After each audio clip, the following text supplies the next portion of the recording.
Bonjour mesdames et messieurs, heureux de vous avoir nombreux devant vos postes téléviseurs, vos écrans, vos téléphones, n'importe quel support. Aux Hollandais la Bisso, Naïb Sarabino, toujours quand Gloire Bosso, Bisso Monga quelque part, ce qui veut dire il y a du nouveau, ce qui veut dire il y a information. Je vous mets garde, Bino Batonio surtout Bozo, je vois vidéo Nangai sans autorisation.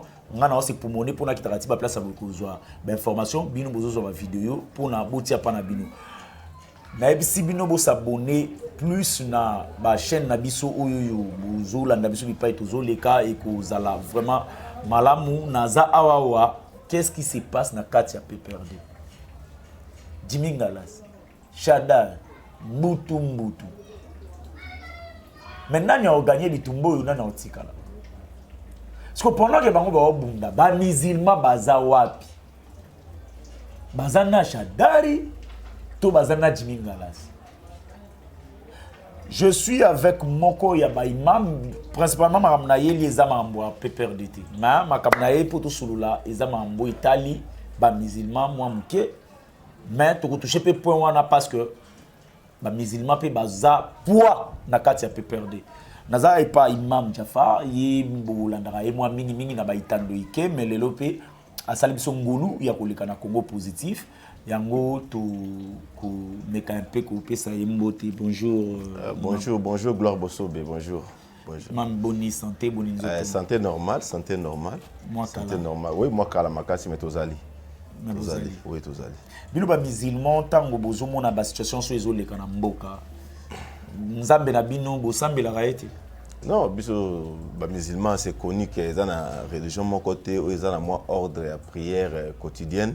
Par rapport à la religion Moussoussou, j'espère bien que prière Nabiso chaque jour ils allaient effectuer. Si on a bayoka ngotote. Non, on peut continuer na passi. Bantu bazo souffrir. Non. Bon bezo panzana kuna na beni, on ne sait pas ezali. Pas si islamiquement, pas si ezali domaine est fort. Pas si ezali domaine est fort. Ce qui est fort ezali muke, au continue na passi. Ce qui est fort ezali makasi, au continue na katia bonheur. Donc c'est un peu ça. Et ça que nous a biso ba congolais tout mais ko multiplier ba effort ça dit ko lutter donc de toutes les façons à sorte que to kota na katia bonheur na biso o ezali on nzamba bombe la biso quoi c'est un peu ça na monu ya olati ba komi akam 50 ans PPRD oui ça c'est fait hein voilà 50 voilà non ezali logo ya akam ezali moko ba structure ya minene na kati ya PPRD oingola kisa alliance des kabbalistes musulmans alors ezala ki na temps ya événement parce que boyebi bien que Kabila salaki mbotama na ezala ki les 4 non donc tisikoyo tozana na kati ya fête na en attendant moi ici là tous na kati ya fête wana ya 50 parce que zali âge ya maturité donc toujours remercier Nzambe na ndenge abatelela ki biso ye et puis aza ko batela et puis ko continuer ko batela eti mukolo moko Nzambe ayebi et puis to kotisiko na kati ya o abenga mi-siècle c'est-à-dire to continue na kati ya siècle eza âge ya sagesse je crois bien sagesse à Kabila eza ya ko démontrer tout le monde a zomona déjà comment le monsieur est sage. Yango moni logo o ya 50 ans ça s'est fait.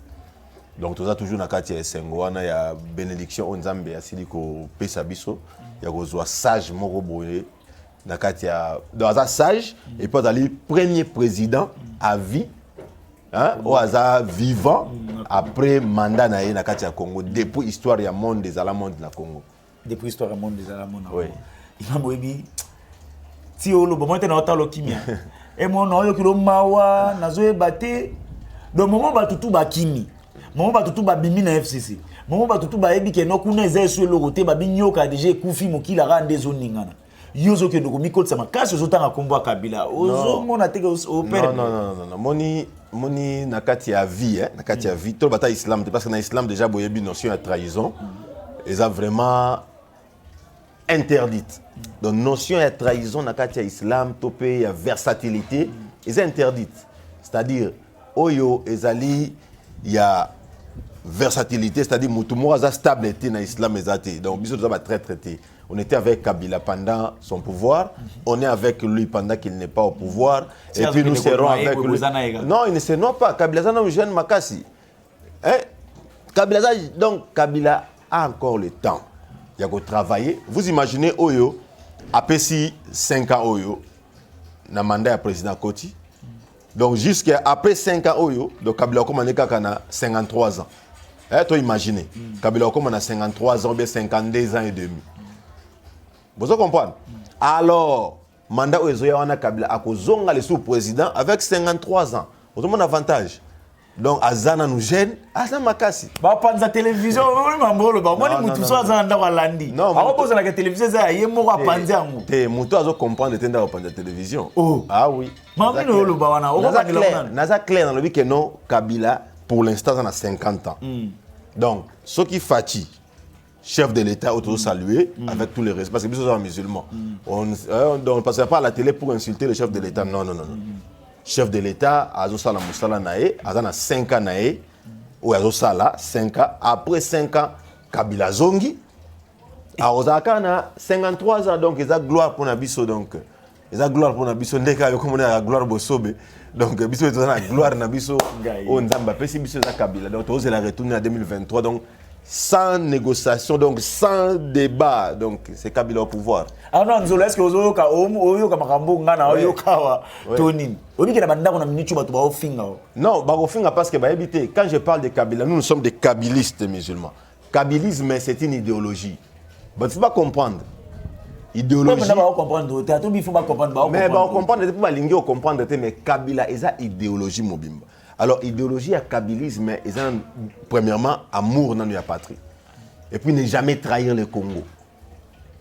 Vous comprenez? Donc, Babylone et ça, c'est Kabila Zonga. Pour battre si Babi c'est oui. Na pouvoir. Mais dans l'idéologie, est-ce que Bato Bazo diriger le lot? Ils aiment réellement le Congo? Point d'interrogation. Toujours une deuxième question. Est-ce qu'ils n'ont pas trahi le Congo? Il y a un des ça que peuple dans l'idéologie où il y a l'amour, il y a patrie. Ne jamais trahir le Congo. Et ça, là, que Kabila Zonga, parce qu'il a gardien pendant 18 ans, surtout à l'équipe, il a gardé cet esprit. Avec ce même esprit, amour de la patrie, avec ça, la passation pacifique. Il y a pouvoir. C'est-à-dire, à du pouvoir, ça échange pacifique. Il y a Bimi. Première fois, ça, c'est ça l'amour de la patrie. Quand on a des ordres, non, normalement, nous sommes des kabylistes. Nous sommes des kabylistes. Donc, être kabbyliste, c'est d'abord suivre l'idéologie. Ce que Kabila dit, c'est ce que nous allons faire. Jusqu'à preuve de contraire, Kabila n'a pas encore nommé ou choisi un autre secrétaire permanent. Donc, tout ça obligé à Kotambola Sima Maloba ya Mokonzi. Jusqu'à preuve de contraire. À moins que ma ça m'a prenga Koloba. Mais dis-moi, si nous sommes des kabbylistes, on n'est pas dans des désordres. Non. Tout ça n'a qu'à y a PPRD. Mais PPRD permanent et PPRD Zanan. Non, Jimmy Ngala, c'est bon. On a habité, bon. Je n'ai pas vraiment de notion sur ce monsieur. On a Yebika et Jimmy Ngala, si il avait postulé comme député, n'a parti à Badi Banga, si je ne me trompe pas. Bon, je ne sais pas ce qui. Donc là, vraiment, je n'ai pas une précision. Je n'ai pas une précision, mais quand tu as PPRD, nous avons une structure, tu es banni, na structure, so côté na PPRD au côté tu es Moussa Mondo, Yohana, Zaki vice-ministre de Tokarbir, Abanda qui n'a pas PPRD boy, Ayaki boy, Aouta qui boy, Akoti boy, Ngai, so ko zong na kata histoire, bana mouché tu baebi. So zongi na kata histoire, au combat de temps PPRD bandaki. À l'époque wana. Hein? Donc tu bani mo PPRD herba tu bazo bata ma 100% sur to bimana ba palaki. Hein? To kangi mutuka. O ezaka nini ma sima wana. Voilà. Donc biso zaki déjà série wana déjà. On se comprend. Ah, na bo tanga ba komba tu déjà partant. Ba Francis Kalombo ba yebi ba tebeli donc série wana. Est-ce que au salata moi sport amuki? Ah oui, un sportif. Chaleur à Hollande. Non, maître Chaleur. Non, ne mélangez pas les choses. Chaleur, Azalina, nous vice-président de la Fédération Judo. Aza cadre de la Fédération Judo. Un sportif. Oui. Aïebinga peut bien, maître Chaleur, Aïebinga bien. Aïebinga bien, maître Jafar. Donc, Judo, tout haut, Azana peut perdre Aïebinga. Mais Nazana Anga Judo, il y a pas perdu. Pour Bangonde Moutoumou, Bazote les Mela Makambo, non, Bango Bazote les Mela Makambo, il y a Robeta Batouté. Bon, mais makambo il y a bango il y a politique. On se comprend. Mais moi je vous affirme, nazo affirmer les bino, hein, que Jimmy na chaleur, na PPRD, bato batanga Jimmy te quand même. Et moko né de la seconde pluie, chaleur aza moto a yebi seri makambo to bandaka. Au moins différence wana. Alors on ne comprend pas qu'est-ce qui se cache, mais biso toi awa. Tobeta masolo sont nos camarades peut-être bazara moi dérapage muke basali ba kozonga na bango za normal toi dans enregistrement ba mettre belé bazongi ba mettre belé bazongi ah ba mettre belé oui bazongi bazanga kati ya bon ah ba kendaki net balanda yi mouvement ba balanda yi moi lo yenge wana ba kendaki mais biso naturellement toza kotoyo et puis tokutana na ba mettre nzela on n'est pas ennemi hein toi ba ennemi te toi na kati ya parti moko ndenge bango bazolo ba ke bana kati ya PPRD hein. Alors, Bissot peut on PPRD, nous sommes des amis. Bah, il y a toute l'idéologie à président national. Oh, ils allaient bon. PPRD, ils allaient lisanga ba kuluna, lisanga ba champion, lisanga ba maître. Pourquoi on écoute à maître boy, écoute on a ni boy, côté section boy, on a ni boy. Et puis on va y aller nous comment on a tala ba dambala ba ni nezala. Non, PPRD kuluna zakunati. PPRD kuluna azati. Pour na mambetali kuluna, on a démonstration ba colonel na ba parti muso yebi bien. Oh. Bah, démonstrer ma colonne et ça, mais la PPRD, il y a des intellectuels. Maître. Je suis maître, je suis troisième dan à judo. Troisième dan à judo, reconnu. Hein? Maître pendant à judo. Bon, moi, exemple, moi, Mouké. Ils ont un maître nanga au hasard supérieur nanga, cinquième dan nanga. Toi, on a un club moko, il y a judo. Ah, c'est pas Jimmy Ngalasi. Ah, c'est pas Ngalasi, on se parle, on se voit dans l'entraînement, tout est au pays. Il y a un kabiliste et un kabiliste. Rien n'empêche. L'abondance des biens n'a jamais été nuisible d'une part aussi. Tu vas saisir l'opportunité. Ce qui dit que c'est la force, c'est la partie mogobo. Soit c'est la partie mogobo qui s'affile dans PPRD. Non, tu as un règlement intérieur, il y a parti. Dans statut parti, il y a un sauté prévu. Ce qui parti mogobo comme structure qui a adhéré. Il y a un secrétaire permanent, Emmanuel Ramazani Chadari, coup sur coup. Donc, à Zawana, parce que jusqu'à preuve de contraire, on ne va pas sentiment. Tous on a quand même bateau, on est des intellectuels. Je suis licencié en droit, je suis un juriste. Donc, on doit se placer à la place de l'intellectualisme. C'est-à-dire, ce qui est écrit, Oye Komami, Yaounde Balandaka, Maître Jimmy Ngalasi, c'est un juriste comme moi. Il est mieux placé à comprendre et à faire comprendre de Baninga c'est quoi les statuts. Voilà, c'est quoi les statuts et zanini qu'est-ce qu'il faut, comment il faut aller, tout ça. Bablo quoi il faut se vendre à peine. Toi là on a vu Nabi Sonani avec les matinées politiques na parti. Toi on a salango. Toi on a salango makasi. À chaque fois, moi, je suis jeune, je parti, moi, matinée politique, café politique, je suis sabino ni parti, tambola, ni structure les années, parce que je vais voir la politique liboso. Alors, bisobeto là, ne va pas na bango. Peut-être les amis se placer dans les camps des mécontents, mais procédure peut-être ndé et sali moi des fois mais ngana o sepela mingi, c'est bon ngana za la manager za la pont entre na solo na bandeko. Baya, baroya na solaka bien, na bango bien. Imam. Oui. Si vous avez la PPRD, on a vision amnésia, ni boule amnésia, idée na bin, na tout notre neti bayanke penda. Non, PPRD zali groupe ya bayanke, te globe sobe. PPRD zali parti politique. Bon, parti politique. Voilà. Vision amnésia ni après parti politique. Parti politique, tu perds pouvoir te. Parti politique jusqu'à preuve de contraire, parti politique zali combat à parti politique, ils ont la conquête du pouvoir. Et puis qu'on conserve le plus longtemps possible. C'est ça parti politique. Nous avons beaucoup de PPRD, au bout de la partie, nous sommes dans un sac. Si on retourne à la partie, on a été battu balé. Parti mora deux personnes. Parti mora tala beaucoup malheureux la palou, le rôle la mais Palou est un parti politique. Non. Un père est un parti politique, mais différemment d'un père, il y avait tellement de vieux, mais peut perdre notre chance, on est trop jeune. On se montre. Kabila, trop jeune. Vous êtes trop jeune, trop jeune. Donc, Maramba jeune, à venir les années, même maintenant, le Bino, 3 mandats. Imaginez, non, tout ça, moi, examen mon robot. Oui, cause à la bonne côté. Examen normal par rapport à l'âge, Gloire Bosobe, attends par exemple, il a 50 ans. Bapé si Moutoumou peut pouvoir pendant 15 ans. Gloire, on commence à combien? On commence à 65 ans. Aux années, nous.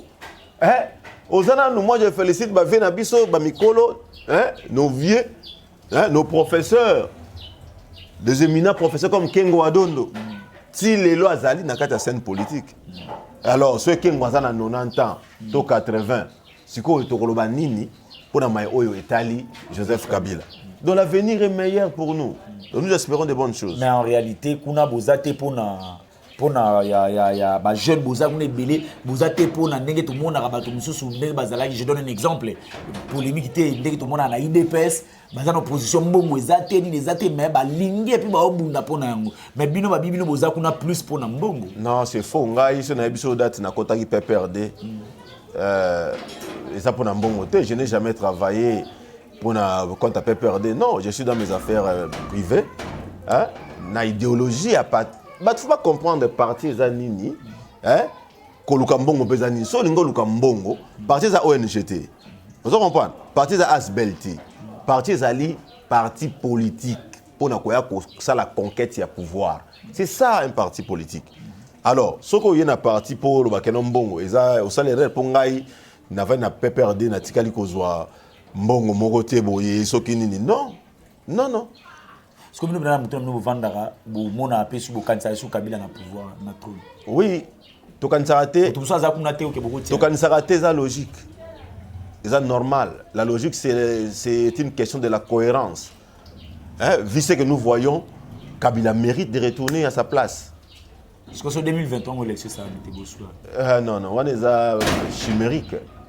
On a pensé moko qui tape à côté et l'élection est ça la maté par rapport à nini analyse on a ba recensement il faut ça la recensement tous en Covid et puis l'état des sièges par-ci par-là recensement ils ont un problème mon côté recensement ils allaient service continu.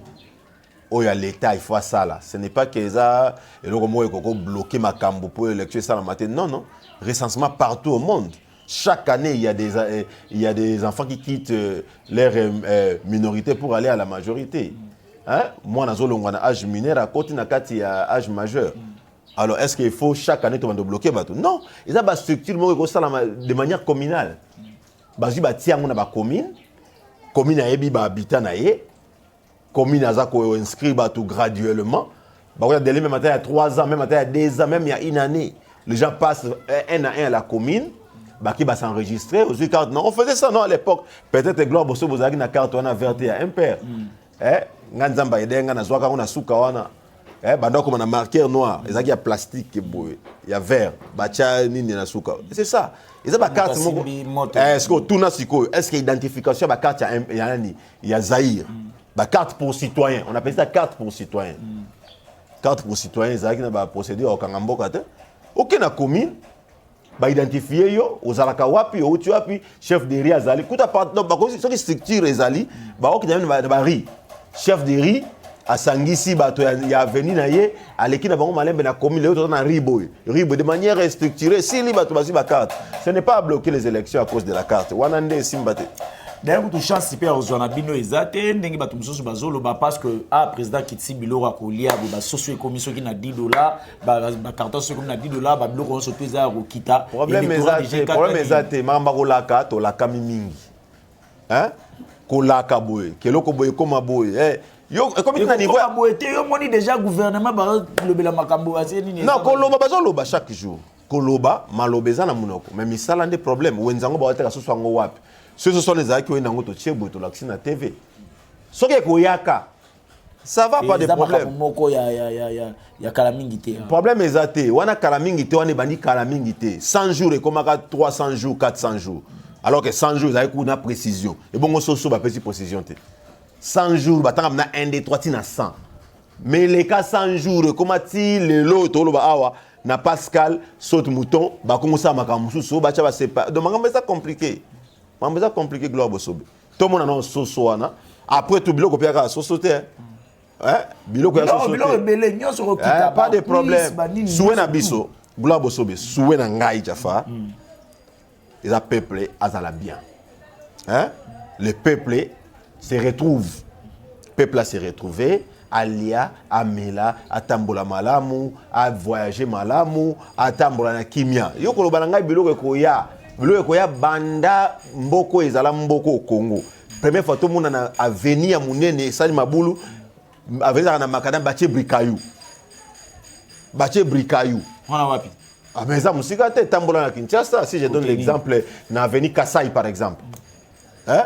Route à Mounene, le quoi Kasai, et l'ongwe Banda Kabinda, dans un aéroport Andolo, aérodrome Andolo, na mille aérodrome Andolo, et qui est boulevard du 30 juin. Impraticable. Tronçon Kabinda. Kabambar, impraticable. Toi qui l'as fait combien de mois, on a habité, on a des informations, on a fait des C'est bien comme ça, parce que Mukondamboka, il faut que ça bateau, ça la moussala elwana. Peut-être que commissaire Mukondamboka te. Parce que biso peut bateau yo, Mukondamboka ko landa pe biso, to bateau Mukondamboka ba ko landa biso. Ils en bateau oyo bazo rendre Mukondamboka service malamu te. Tronçon wana ya kasa, ils a mukusi, ils est belete. On a même OVD. Office de voirie et drainage. Bakoli kakaba tout le monde batie makadam mais basopi brikayi batiango bangomba ti lelo. Ozomona ke siko yozo banga babloko akolia batu ba otambola makolo. Obi ngo moso to ba otala na ndako ba oloba Imam Jaffa mawe opposition passe pema. Non. Nous sommes des opposants naturels. Omoni biso to ba opposition. Non, ils appellent c'est normal, c'est logique. Mais on est fiers parce que non, carré a problème parce que bon ça l'endetté. Chisikoyo balave na gomezali. Balongoli même pas 1 mètre carré à balave. Ou même un volcan. Tout ça besoin mon normal. Marambeza normalité. Les choses ne marchent pas correctement. Oui, on a fait tambola malamu. S'abonner ba bolanda biso na télévision numéro ya mwana Komami Mopanzi, s'abonner na ba chaîne na biso tozoleka et kozala vraiment malamu. Imam Fayoulou akendeki na parlement na batu na Fayoulou bakendeki na parlement pour ko senga ke non ba confession religieuse bino beaucoup tana makambo tali sénité parce que séné eza politisé. Ils a taillé sur nini loi wana ils a taillé sur mesure na avantage ya le président de la République. Bino ba musulman tango boyo ki la muka azo senga na bino bongo réaction na bino ezani. Bon, la muka a senga na biso te naturellement eza que responsabilité à séni et sengela ki normalement na ba pays où ils a ko se respecter. Ndenge Kabila salaki yango numéro 1 ya Seni et Sengeli Azala moto a la société civile. C'est clair. Et puis la loi ya Seni, la loi ya Seni n'a évité pourquoi ils ont touché ça. Oh. Ah oui, mais ça a raison. Parce que le président actuel a été élu nakati ya même Seni wana. Alors, il a changé quoi? Qu'est-ce qu'il a trouvé d'anormal nakati ya Seni? État de droit. Il ne faut pas dire ça. L'état de droit, c'était en face de son bureau. Hein? En face de son bureau. Nakati ya commune Yangalema. Hein? Commune Yangalema qui s'est resté dans la IDPS pendant 2 mois. Le chef sortait à mon IDPS Balongo, il a quitté le drapeau à RDC, il a quitté le drapeau à IDPS. J'espère que les états de droit ont été langay. Ça va. Non, attention avec la publicité et l'état des droits. Kabila avait arrêté Bato Basalaki d'infraction. Mais on a des références. Bato Bana Sima, oui, mais nazo bisayo. O panzi sabato musu na télévision. Bana laité. Nalobi na oboye. Gloire Bosobe. Ezana Bato Kabila kangaki na mandat na e. O babungisaki ba makambu bakangamaki. Mais tous en avez na biso ba kangaki akima kuta akima poto. O azosa nzela Gambela. Hein? Azimbongo asali nzela te. Il était arrêté. Akimi. Mokwana. Non, Mokwana te. Alamba. Non, il avait fui. Alamba. Oui, Alamba. Mais la continuité, l'État soit Baokanga, les sous. Baokanga. État de droit. Non, État de droit, Ali, général Alamba. Hein? Colonel Alamba. A Koufi na prison. À coup fin de prison, qui est par rapport à l'infraction. Quel compte à rendre? Il avait commis une infraction. À cette infraction, moi, je la justice, n'a ko la qui s'abat tout muté, maman, beza makam balé kessine. Ah bon, on a évité, hein. So, le but que ça là, étudiant comparative entre PPRD pendant qu'ils ont le pouvoir, na IDPS les lots n'engagent le pouvoir. Pour ça là, mon n'engagent. Bon, on a ça là, ils ont que non, PPRD c'est à sali, IDPS n'a pas salité. Donc il n'y a pas à comparer. Ils ont comparer Maï na Mafuta. Jusque là, IDPS n'a pas salé le côté. Oui, ils doivent travailler, hein, travailler parce que toutes leurs sorties sont ratées. Et comme le niveau va présenter Bassi na ba émission na bango. Bah te kabasi ba pesa ba combattant. Mais oh mais ngapena za combattant. Ngapena combattant un peu perdu. Hein? Quand un combattant, moi tu as boy. Toujours refléter image à partir na biso. Hein? Je lance des messages à notre aîné, hein? Secrétaire général il y a IDPS, ameka ko recadrer bananaï. Nani Augustin Kabouya. Voilà, le vieux Augustin Kabouya. Pardon, recadrer banana au bakambo komi. Non mais comment comme le niveau représenté basi na TV. Hein? TV le les assume comme TV kana mirte. Si na ba téléphone, ce sont des appareils où ils ont aidé pour la communication. Alors il faut qu'on vienne à ba sortie ratée les qui. Trop de sorties ratées. Trop de sorties ratées. Trop de sorties ratées. Mais habiter ça autant attends quoi. Parce que d'ailleurs notre chef, les Raïs, le président de tous les Congolais. Hein? D'ailleurs, c'est un monsieur extraordinaire qui ne parle pas trop. Mais il ne parle pas trop.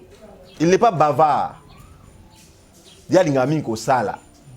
Alingami ko sala. Il y a koloba moi muke ko sala nemingi. C'est un peu ça. Nous on est là, aussi ça année 2021. Maintenant pour nous on s'est retrouvé en prison. Bon, le dossier wana est purement la justice. La justice mingi ezara bien te kokota makamna bango parce que bango nde bayebi ndeni bosa la procédure ngo pourquoi bazolandela mais autozaka une information que baboye kolongola ba militaire parlementaire baboya ki yango. Oui, c'est ça. Ba mise à place na bango baki omi bata makuna. Ah bon. Là c'est selon les dires hein. Faut bayebaka que non état de droit tango selon les dires. Okanze mwana. Attention, ne confondons pas l'état des droits et les arrestations. Arrêtez un voleur, arrêter un criminel. Bon, en droit, on appelle des criminels. Criminel, c'est tout celui qui a commis une infraction. Hein? Ou a sali crime, délinquant, bako bengaye criminel, bako bengaye délinquant. Hein? Et zo laksa muto sali infraction moko songolo. Alors, ko kanga délinquant, ça ne donne pas à un État le nom de l'État des droits. Là, c'est naturel. Même dans des sociétés où il y a la vulgarité, même dans les sociétés les plus basses du monde là. Ceux qui ont sali mabé, la loi moko be basta la restriction pour na kokanga bato sali mabé. Alors ils ont problème, on est dans le normal. Vous êtes normal. C'est ce qui se faisait depuis longtemps. Sauf que non, à l'époque à Kabila, ça se faisait avec dignité, hein? Ça se faisait avec dignité, mais aujourd'hui ça ne se fait plus avec la dignité. Vous voyez. Donc aujourd'hui ça se fait avec au kangayo. Déjà, balobi on a les réseaux sociaux, ba publier, ba commis, to kanga moto fulani. Après quelques jours, ba comme pour landela oti ba kangiyo. Donc, sans même tenir compte, il y a respect, il y a harmonie sociale, parce que dans le droit, il y a une notion de harmonie sociale. Et un exemple, oyo kanga mutu, ou sa infraction, azana mwasi na bana, oko kanga na mwasi na bana ti. Soit au kangi yemoko, ou bien parce que l'infraction est individuelle. Ce n'est pas pour l'inga mutu, par exemple, au kanga mobali na mwasi na o tika bana wana na kacha, oko déstabiliser bango. Loi peut protéger bango. Ah oui. Bon, l'imam Jafar. Bango de bazaki na ministre Moussa Mondo. Na hydrocarbures. Peut-être lobby pe dossier moko ebima. Vrai ou faux? Non, biso dossier zate. Dossier zate. IGF soit côté kuna to yo kati. Non, dossier zate. IGF de bon jour ba kota na IGF. IGF. Hein? Bon jour ba kota pe na IGF. Kuna ba kota ni. Bango de ba kota IGF soit côté pour la gestion na bino na hydrocarbures. Ah oui, à kota c'est bien. Normalement hydrocarbures parce que j'étais là, hein. Il y a aussi des histoires sensibles. Hein. Nous sommes les administratifs aussi. Dans ton rôle, ma cambo administration, la place publique. Hein? Mais du moins, ije force la musana ye ndenga zo sa elango wana ceux qui ont kota le ministère au kota c'est normal mais dis-moi biso on avait notre chef, je sais bien qu'il a bien travaillé. Dans l'excellence Moussa Mondo. Non, notre chef titulaire. Oui, était de l'IDPS. Non, on est tête haute. Nous, on est sortis aux hydrocarbures tête haute. Hein? Avec l'initiative de Moussa Mondo, bato hydrocarbures, bako ignorant ngote. Atikili bango programme chef de l'État yebi a approuvé qui a félicité qui est. Programme il y a 500 maisons pour les agents de hydrocarbures. Ils appellent déjà en cours. Je crois bien de Konabiso Boudimbo, le ministre actuel il y a hydrocarbures à côté à Kolandela, on peut m'accorder aussi la normale. On a fait ça pour les autres, c'est ça. Nous les musulmans on est comme ça. Hein? Nous les musulmans on est comme ça. Il faut souvent faire pour les autres. Ça sera une très bonne chose pour nous. Avant de chiter dans l'émission, Imam, qu'est-ce qui se passe dernièrement tout le monde dit hey, musulman tel a koufi, hey, mon qui est dans ma caméra, il y a vente à armes, hey, buena boy. Apparemment, c'est comme si tout le monde a dit que non, ma caméra tout le monde Boko Haram, Bachar, Banani, et comment Makamboana a vraiment difficile. Non, les actes difficiles tant que Biso Dozali, on ne permettra jamais. Ce sont des voyous, ils ne sont même pas des musulmans. Et ça ne concerne même pas l'islam. L'islam c'est une religion de la paix. Hein? Une religion de kimia. La base de l'islam est la paix. Alors, tous ces gens-là ne sont pas des musulmans. Attention, parler l'arabe, ce n'est pas être musulman. Il faut faire la part des choses. Parler l'arabe, ce n'est pas être musulman. Là, ce ne sont pas des musulmans. Un musulman, il est strictement interdit en islam de se donner la mort ou de tuer quelqu'un sans cause. C'est une interdiction. Non,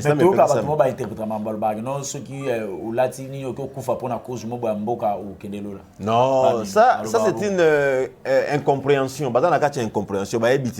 Moi je suis imam, je connais comment c'est. Non, musulman comme musulman. Vous imaginez pour comprendre, ayons un peu nos têtes sur nos coups. Tout ça mitou na kingo na biso. Tout réfléchir mouké. Balobi musulman akoko mi pe saliwate. Musulman ko boma mutu pambate. Mais chose étonnante, bato boma batu, boma na kacha ba mosquée.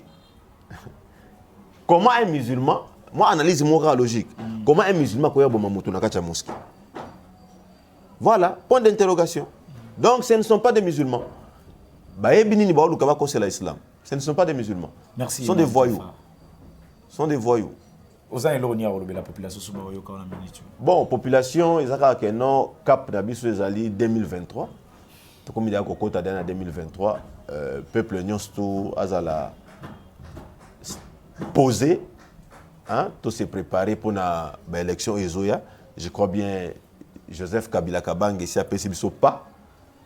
Il y a démocratie, il y a solo, il était chef de l'État. Azu Bendele Amboka Pessina Mutumussusu. 2023 pe ndeko na biso azo Bendele azo pesa yango et pas ya Mutumussusu oyo akobima président. To sengla pe mboka na biso ba prière ya kimia. Pourquoi nous bolina 2023 Bendele longwezo? Pourquoi Bendele ko vanda no wana teti 2000? Bendele vanda ke sika moko soki ezo vanda place ezali kolo. Bendele za moi c'est balongoli yango boye batom ça eza ba échelle ezaki pa Kabila awa et Matia pas Tshisekedi. Longue pas Tshisekedi fait mata susu. Donc des bongo évolution ya mboka et comme matati to comme na perfection.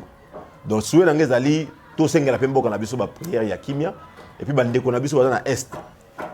Kimia ekota kuna na est ba makambo nyonso ya flou et ça na est kuna ezali éclairer ba guerre si là parce que biso toza ba victime. Bandeko na biso ebele na est kuna bazokufa. Mais sibitement ba mindele oyo ba bengi ba force internationaux bazolo bela yango te donc ba vandi kimia à tel point que un président mal intentionné voisin a quelque même que non il n'y a jamais eu de génocide en RDC. Autrement degré au Sakanabiso. C'est ça qui énerve. C'est ça qui énerve. Donc ça kanda donc tant qu'on a Congolais koufi Alors, individu mal intentionné. On dirait Céline Amino, mais on avait fait ça, on n'a jamais parlé. Tala, papa, Tika Makambouana, Kagame n'a jamais piétiné le RDC à l'époque de Kabila. Comme ça, là, les tapis rouges, ce n'est pas normal. Est-ce que Kagame même toi, tapis rouge dans beaucoup? Bon, tu es habillé. Tu es habillé déjà. Un contrat minier. Tu es habillé. Contrat minier, tu dois comprendre que tu vas signer Nini. Si les lots. Je suis un peuple congolais, je suis un citoyen congolais. Je dois suffisamment m'imprégner des informations en Bokanangaï. Et bon, journal officiel, Moussa Langozarani. Journal officiel, Ezara Moussa Langoni. Bah, comme Makane Makambo, Izoleka, officiellement en Boka. Bon, signal à Corbeau. Il est un journal officiel. Mais bah, tiens, on fait le journal officiel tout à l'heure. Voilà, Corbeau est signé. Mais pour Boye. C'est ça qu'on appelle journal officiel, service Mobimba à l'État. Service Mobimba à l'État. Chadar sur l'Ando MC. Ah, secrétaire permanent Nabiso est parti. Il y aura une opposition. Secrétaire général. Non, secrétaire permanent. Non, Tinda. Secrétaire permanent Nabiso est parti. Vraiment. Toujours remercier Mingi Nandenge, oso maintenir structure Nabiso, ozali bon PPRD, parti Nabiso ya munene, ezana niveau li koloka kandenge ezali boé. Et puis, toko souhaiter ozala toujours na fermeté na yoana, na sagesse wana zo diriger ngo Nabiso. Et puis, on se comporter, on se placer comme étant père de famille. Hein? Oye bandenge nini, oko diriger biso. Poto kota na makasi na force nyonso na kati ya ba échéance oezoya ya 2023. Skoyo rolo bela pe mutu mususu o ba ndengi moko bazana ba fonction moko ba kokani na Shadari. Augustin Kabouya MC. Bon, Augustin Kabouya c'est un Congolais. Le secrétaire général. Secrétaire général il y a IDPS. Lokola Shadari, secrétaire général, il y a PPR. Oui, secrétaire général, il y a IDPS, ça Congolais. Et on s'est à gérer parti na bango malam. À gérer parti na bango malam. Oui, gérer parti malam ndenge. Mais à gérer malam, on a comme na pouvoir. Non, nazo yo bina pesa e conseil. Na bi pesa conseil te o lobele ma. Kasi on nazo lobana et. Na lobina que non, monsieur le secrétaire général, il y a IDPS. Vraiment diriger parti na malam. On a veillé à la sortie médiatique qui a un individu non contrôlé. Ou peut-être au risque de salir parti Nabino. C'est un peu ça. C'est un peu ça. S'abonner à la chaîne Nabino pour soutenir ton jeune frère, tu ne vas rien perdre. Mais il y a quel Kabilate?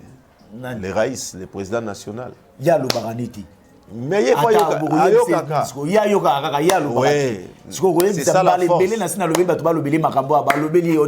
c'est ça la force. C'est ça la force d'un homme. Ça va, le président honoraire, le sénateur à vie. Bon, le sénateur à vie, le président national. Les sénateurs à vie, tout. Oui, il est sénateur à vie sur le plan étatique. Il est le président national de notre parti. Non, on a histoire. Alors, pour notre président national, l'autorité morale de tous les Congolais, le plus expérimenté de tous les Congolais sur la gestion de l'État et des affaires de l'État. Vraiment, nous demandons votre indulgence par rapport à la jeunesse. Il y a parti Nabiso, Karandengo Lobaki, dans le dernier discours, vous avez bien dit que l'avenir de la RDC appartient à la jeunesse. Donc, cette fois-ci, veillez à ce que la jeunesse se retrouve comme promis. Et puis, j'espère bien que aux Alakamuta Koloba Mingite, Makambu Soto Loba et Salema. Et puis j'espère bien que OOP Olobaki et Salema et vous avez la fierté pour Nayo puis pour Nabiso Ndenga Kenamobo. Donc Cap Nabiso Daga 2023 to vivre Kabila na forme parce que tout le monde déjà comment les autres ont failli. Tout le monde a ce Kabila na forme Oyomoko Lobaka. Donc c'est un peu ça. Eh bien, tout est bien qui finit bien. Je vous remercie. Bolandi Bisone Bandelit, Sinasuka, mon numéro est là. S'abonner et que Zalamala s'abonner à la chaîne Nabiso, tout prochainement. Ciao.